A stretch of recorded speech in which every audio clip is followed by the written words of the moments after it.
Hello, everyone, and welcome back to another episode of 1998 Represent. On this episode, we're taking a look at the Replacement Killers. This is the first time I had seen this movie.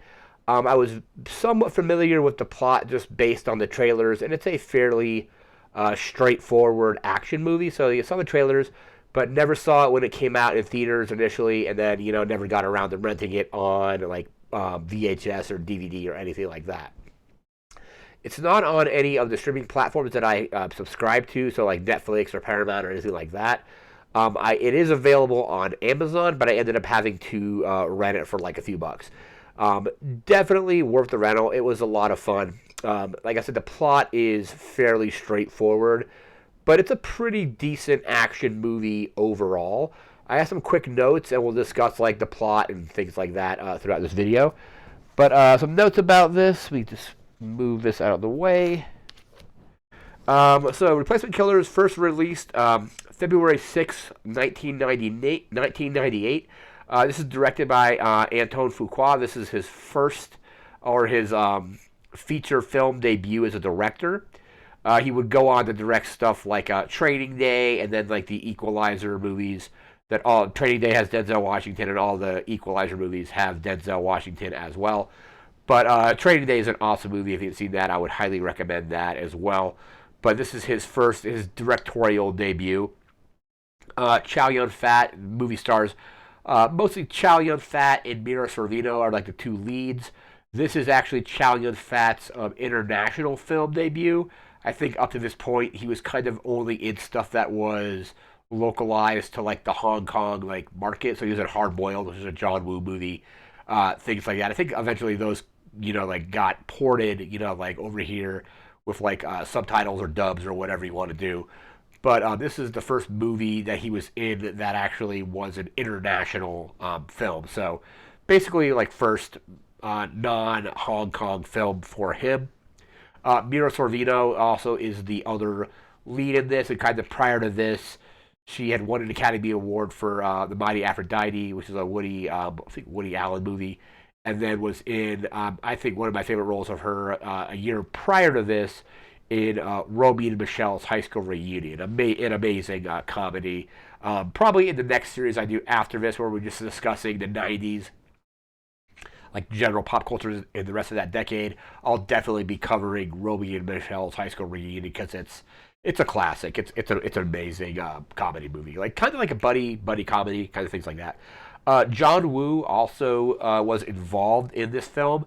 He helped, I believe, co-produced it and then did some of the fight choreography as well, or like the action choreography. Like there's a lot of really good like shootouts and things like that in this film, and those were he helped with the choreography in those scenes.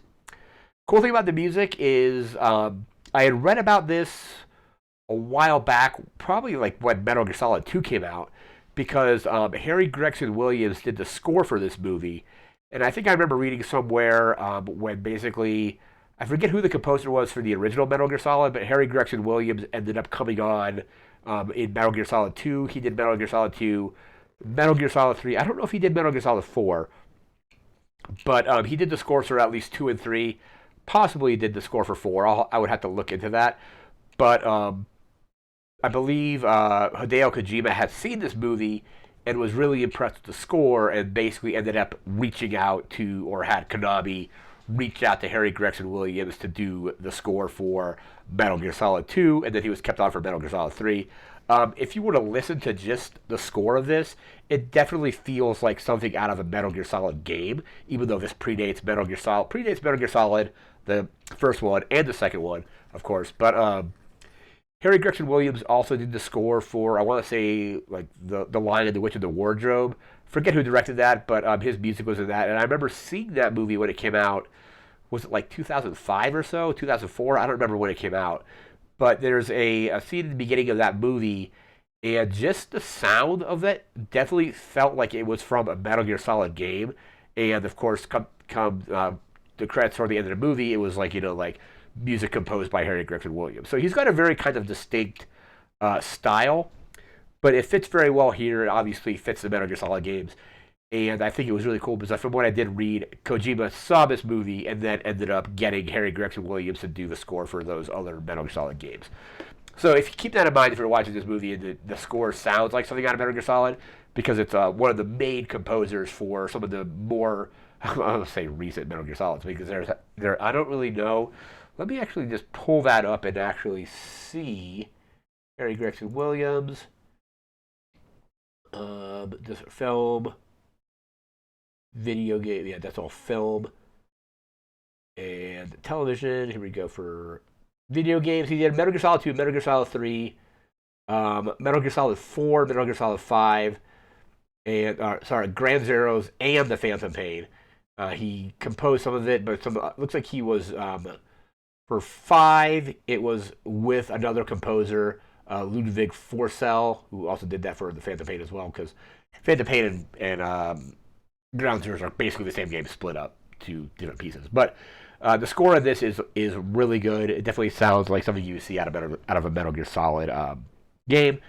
Danny Trejo's in this movie. He has like 2 lines of dialogue in the entire movie, or they're not even like full lines, they're like just like phrases. But him and this other, I think they are technically like the replacement killers, because at some point they come in and they're wearing like all black. They just walk, and like him and the other, I think the other character is called Riker. I forget the actor's name, but Danny Trejo and this other, Danny Trejo's character, I forget his name as well. I don't think those characters are ever actually named in the movie, but they just come out looking like total badasses. It's just kind of cheesy, but it's like it totally fits the vibe of the movie. Danny Trejo he's awesome. We all love Danny Trejo. Michael Rooker is in this movie as well. I think the first thing I remember seeing Michael Rooker in was probably The Walking Dead. I had maybe seen him in something before that, but playing I think it was Merle Dixon in the I don't know if it was season 1 definitely, and then he showed up again later season. I think it was like season 1 and 3 maybe. I don't know if he showed up in season 2 again. I definitely know it was 1 and 3. But then of course Guardians of the Galaxy. He plays a good guy in this movie. He's kind of like an antagonist, at least in The Walking Dead initially. Kind of becomes kind of like an ally somewhat. And then in Guardians of the Galaxy, he's obviously I don't want to say a villain initially, but he's definitely kind of an antagonist to Star-Lord, because Star-Lord kind of screws him over in the beginning of the first one, at least. And then in the second one, he's, like kind of like with the Guardians on their side. But Michael Rooker, he's in this. He plays like a detective, and he's kind of one of the other like main characters in this film. He's got a full head of hair, so it's kind of in a beard, so it kind of doesn't look exactly like him, but you can definitely tell it's him when he talks. The plot of the movie, again, the plot is fairly straightforward. It opens up at a nightclub, and you just see this. It's very stylized, the way like the kind of hitman is walking through. He takes a bullet out, puts it on a table in front of the guy, and then a huge gunfight ensues. You then cut to, I think it's set in Los Angeles. They don't really reference it very much. Like, they don't really draw attention that it's L.A., but in my research it was saying that it's L.A. is where they're at. But Michael Rooker's character shoots this drug dealer, kind of like triad, like Yakuza kind of character. And then that character's father is upset that obviously the police have killed this his son. So then he puts out a hit on, and that's Michael Rooker's character who shoots this guy. He puts out a hit on Michael Rooker's son, and Chow Yun-fat is assigned to do that. And it's kind of like the kind of trope of, oh, it's your last job before you're free from, like you're done with your contract kind of thing. And doesn't know who it is initially, but he basically goes up. They're like, all right, this is the target, and you see him like getting his like gun assembled. And when it comes time to shoot this kid, he can't do it. And the rest of the film is basically now that he's basically not completed this contract, the people that he was working with are now out to get him. And the whole basic plot of it is he's trying to get back to China to help his family out, because he knows his family is going to probably be targeted by this guy if he doesn't get there. So he calls one of his friends. He's like, I need passports and all this. He's like, well, call this other character. And I forget the character's name, but it's the character that's played by Mira Sorvino, and she does like a lot of like counterfeiting and forging like passports, IDs, stuff like that. So she goes up to him, or yeah, he goes up to her actually. Sorry, and is like, yo, I need a passport, I need this, that, this, and this, I need all these documents.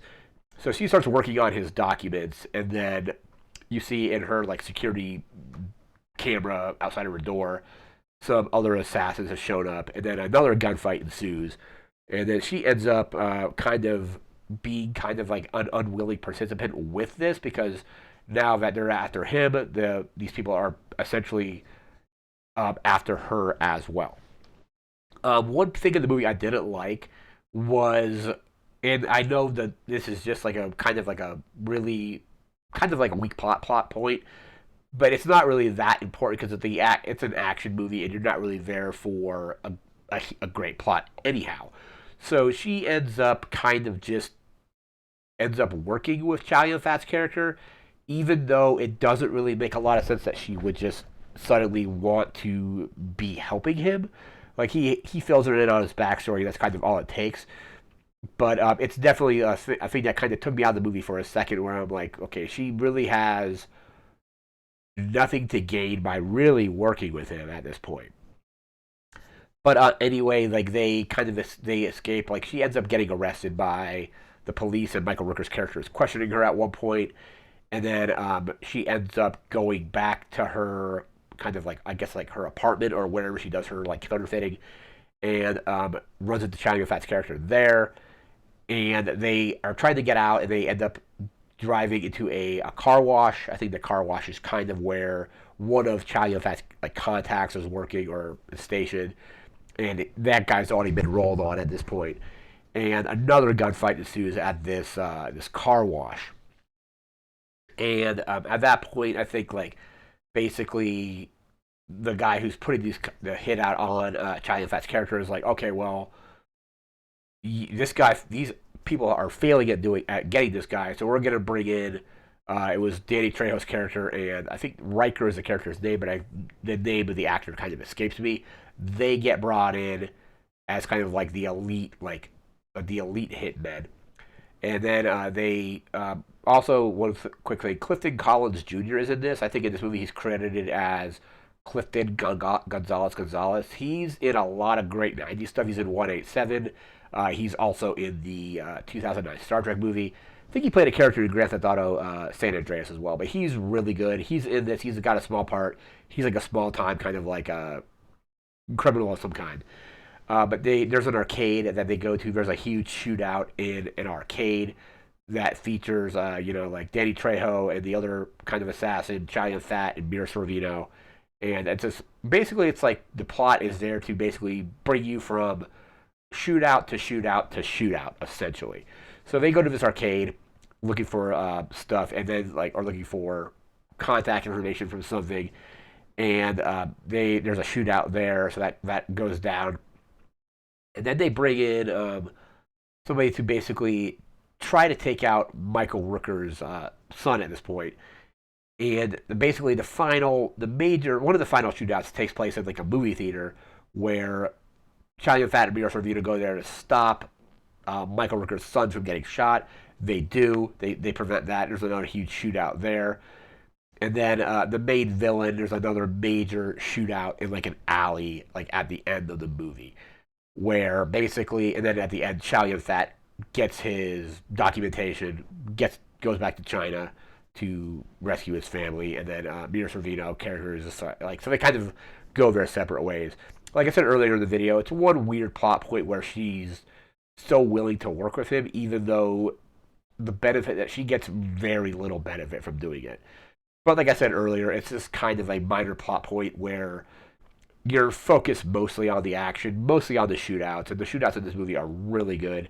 I had a lot of fun in this movie. If I were to rate it out of 5, I'd probably give it like a 4. So decent enough action movie. Was definitely worth the rental on Amazon, so that's where I ended up watching it. But yeah, The Replacement Killers, it's a good time. Like I said, the plot is kind of very, very basic, but you're not really there for the plot, you're there for the action. But yeah, Replacement Killers, I had a good time with it. That's going to do it for this video. We'll be back again in a few days. Probably be doing like another video game or a computer game of some kind. And then again, we'll probably be back after that one with like another album and eventually with another movie.